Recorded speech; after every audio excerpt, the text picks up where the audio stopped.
शहरों में बारूद का मौसम है, गाँव चलो गाँव में अमरूद का मौसम है। નમસ્કાર દર્શક મિત્રો, અમારી નવી યુટ્યુબ ચેનલ એટલે કે એમડી એક્સપ્લોર ઓફિશિયલીમાં હું આપ સૌ દર્શક મિત્રોનું હાર્દિક સ્વાગત કરું છું. આજે હું આવ્યો છું એક મારા પરમ સ્નેહી મિત્ર અને જેમની સાથે એક પારિવારિક ઘરોબો છે એવા ચિરાગભાઈ પટેલિયાની વાડીએ, જેઓ વર્ષોથી ખેતી સાથે સંકળાયેલા છે. શિલા ચાલુ પદ્ધતિને મૂકીને તેમણે બાગાયતી ક્ષેત્રે એક નવો પ્રયોગ કર્યો છે અને જામફળની ખેતી કરી છે. તો આપણે ચિરાગભાઈ સાથેથી જામફળની ખેતી વિશેની માહિતી મેળવશું. ચિરાગભાઈ, અમારી યુટ્યુબ ચેનલમાં આપનું હાર્દિક સ્વાગત છે. રામ રામ. રામ રામ. સૌ પ્રથમ તો અમને તમારો ટૂંકો પરિચય આપો અને થોડીક જામફળની ખેતી વિશેની માહિતી આપજો. મારું નામ છે ચિરાગભાઈ બાલાભાઈ પટેલિયા અને ગામ વાળુકડ, તાલુકો ઘોઘા, જિલ્લો ભાવનગર, અને મારો મોબાઈલ નંબર છે 9924867188. હા, જામફળની ખેતી જે તમે કરો છો તેના વિશે થોડી માહિતી આપો. જામફળની ખેતી તો છેલ્લા 5 વર્ષથી અમે કરીએ છીએ અને પારંપરિક પાક એટલે જેવો કે ડુંગળી છે, મગફળી છે, એ તો અમે કરતા જ આવીએ છીએ પેઢીઓથી. પણ થોડુંક શિલા ચાલુ ખેતી છોડીને જામફળમાં ખેતી કરી છે અમે, અને 5 વર્ષથી આ પ્રજાતિનું નામ છે તાઇવાન પિંક, જે અમે લગાવી છે અને સારું એવું પ્રોફિટ પણ મળે છે. ચિરાગભાઈએ ખૂબ જ સરસ માહિતી આપી. હવે ચિરાગભાઈ, આપને બીજો પ્રશ્ન એ છે કે તમે આ જામફળનું વાવેતર કયા સમયમાં કરો છો અને કેટલા સમયમાં આમાં ફ્લાવરિંગ આવે છે, એ વિશે થોડીક માહિતી આપજો. જામફળનું વાવેતર તો ગમે આપણે 12 મહિનાની કોઈ બી ઋતુમાં આપણે કરી શકીએ છીએ. અને રોપા માટે અમે આંધ્રપ્રદેશથી મગાવ્યા હતા, અને એ નર્સરીવાળાએ એવું કીધું કે ગમે ત્યારે તમે એનું વાવેતર કરી શકો છો. જાન્યુઆરીમાં કરી શકો, માર્ચમાં પણ કરી શકો, જૂનમાં પણ કરી શકો. ટૂંકમાં 12 મહિનામાં ગમે ત્યારે વાવેતર તમે પ્લાન્ટેશન કરી શકો. મને કોઈ પણ ઋતુમાં વાવી શકાય છે. શિયાળો હોય, ઉનાળો હોય, ચોમાસું હોય, 3 ઋતુમાંથી કોઈ પણ એક ઋતુમાં વાવી શકો છો. અનુકૂળ આવે છે કોઈ પણ વાતાવરણ. એવું નથી કે ગરમીમાં વાવી ન શકાય, ઉનાળામાં ન વાવી શકાય. પછી આ ફ્લાવરિંગ કેટલા સમયમાં આવે છે અને એ વિશે માહિતી થોડીક આપજો. ફ્લાવરિંગ આપણે પ્લાન્ટેશન કર્યા પછી, રોપણી કર્યા પછી ફ્લાવરિંગ લગભગ સમજો ને 6 મહિના પછી ફ્લાવર લાગી જાય છે આને. અને હાર્વેસ્ટિંગ 5 મહિના પછી તમે ફૂલ તોડી શકો, માર્કેટમાં તૈયાર થઈ જાય લઈ જવા માટે. પછી ચિરાગભાઈ, આની જતન એટલે કે આનું માવજત કઈ રીતે કરવાનું, આમાં આવતા જે રોગો છે એ વિશે થોડીક માહિતી આપજો. આમાં તો રોગો માટે તો એક જળમૂળની અંદર એવું હોય છે, નેમોટોડ નામનો એક રોગ આવે છે, કૃમિ છે એક પ્રકારની. તો એની અંદર તમે બાયર કંપનીની વેલમ પ્રાઇમ દવા આવે છે, એ તમે વર્ષમાં 2-3 ફેરી તમારે મૂળની અંદર આપવી પડે, ડ્રીપ દ્વારા અથવા ફ્રન્ટ દ્વારા.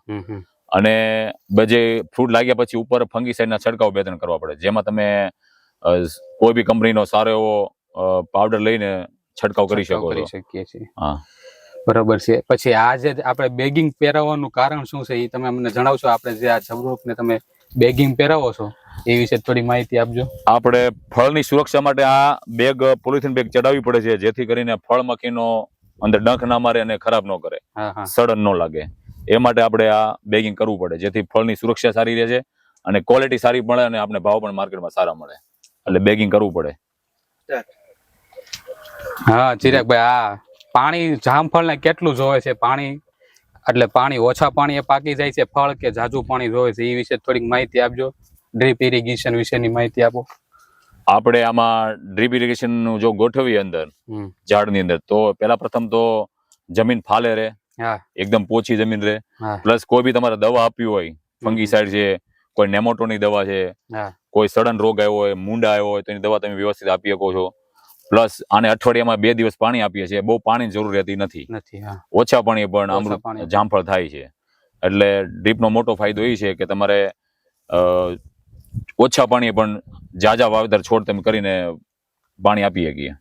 અને આપણે કેટલા વીઘામાં આ જામફળની ખેતી કરી છે એ પણ જણાવજો. જામફળની ખેતી આપણે કરી છે 4 વીઘામાં અને 1700 છોડનું વાવેતર કરેલું છે. અને અલ્ટ્રા હાઈ ડેન્સિટી, હવે હું છે પદ્ધતિ ફરી ગઈ છે ટેકનિકલ, કે ઇન્ડો ઇઝરાયલ જે ઇઝરાયલ દેશ છે એની પદ્ધતિ આપણે કરી છે આમાં, જે છોડની સંખ્યા ઓછી જગ્યામાં જાજા છોડ બેસે અને ઉત્પાદન જાજુ વધે. એટલે આપણે આનું વાવેતર કરેલું છે, છોડ થી છોડ 5 ફૂટ છે અને રો વચ્ચેનો થી 8 ફૂટ છે. એટલે 1 વીઘામાં 450 જેવા છોડ બેસે છે અને ઉત્પાદન આપણે સારું મળે નજીક કરવાથી. આપણે આ પ્રજાતિનું નામ છે તાઇવાન પિંક ની વેરાયટી છે અને ખૂબ પ્રચલિત જાત છે, જે તાઇવાન દેશમાંથી લોન્ચ થયેલી વેરાયટી છે, જેનું નામ આપ્યું છે, દેશના નામ ઉપરથી નામ આપ્યું તાઇવાન પિંક. અને વેરાયટી ખૂબ સારી છે અને ફળનો વજન પણ 300 થી લઈને 500 ગ્રામની એવરેજ આવે છે. એટલે આને 1 kg કરીને નામથી ઓળખાય છે. એનું પૂરું નામ છે તાઇવાન પિંક અમૃત. અને જે લાલ કલરનું અંદરથી પિંક કલરનું થાય છે. અને ફ્લાવરિંગ લાગ્યા પછી આપણે બેગિંગ કરવાનું હોય છે. જ્યારે લીંબુ સાઇઝના આકારના થાય ત્યારે આપણે એને બેગિંગ કરવું પડે, જેથી આપણે ફ્રૂટ ફ્લાય એટલે ફળ મક્ખીનો ઉપદ્રવ બહુ આવે છે, જેથી સડો ન બેસે એ માટે આપણાને આ રીતે બેગ કરવું પડે, પેક કરવું પડે પોલિથીન બેગથી, જેથી ફળ સુરક્ષિત રહે અને માર્કેટની અંદર એની શાઇનિંગ પણ સારી આવે છે અને ફળનો આકાર પણ સારો થાય છે અને રેટ પણ સારા મળે છે.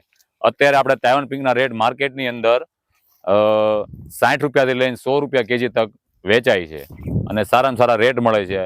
અને ઉત્પાદન આપણને એક છોડ દીઠ 15 થી 20 કિલો આસપાસ મળે છે. અને શીલા ચાલુ ખેતી કરતા ખેતી સારામાં સારી છે. જે આપણે ડુંગળી છે, મગફળી છે, એ જે પાક કરતા, તો થોડી જમીન આપણી પાસે વધારે હોય તો 2-3 વીઘાનું આપણે આ તાઇવાન પિંકની ખેતી કરીએ તો ખૂબ જ સારા એવા પૈસા આપણને મળે છે અને ખેડૂત માટે ખૂબ જ લાભદાયી ખેતી છે. એટલે મારે ખેડૂતને એવું સજેશન છે કે થોડી સાજી ખેતી આની કરો તમે તાઇવાન પિંકની. ચિરાગભાઈ ખૂબ જ સરસ જામફળ વિશેની માહિતી આપી છે.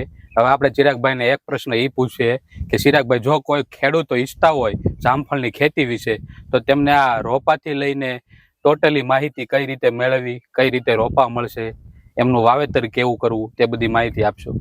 ક્યાંથી મળશે?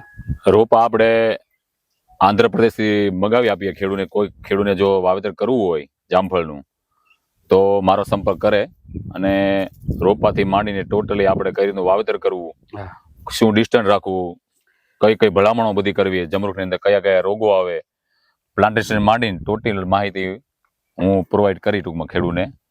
તો મારો સંપર્ક કરે.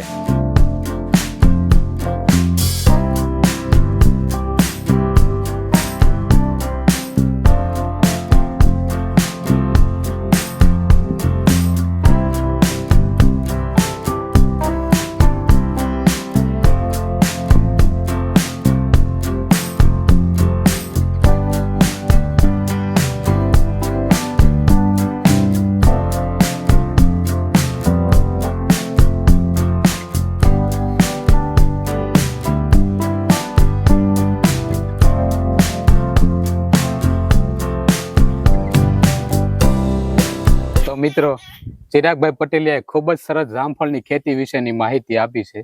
હવે આપણા વિડીયોના અંત તરફ જવું છે, ત્યારે ફરીવાર મળશું કોઈ નવા સ્થળે, કોઈ નવા વ્યક્તિ સાથે.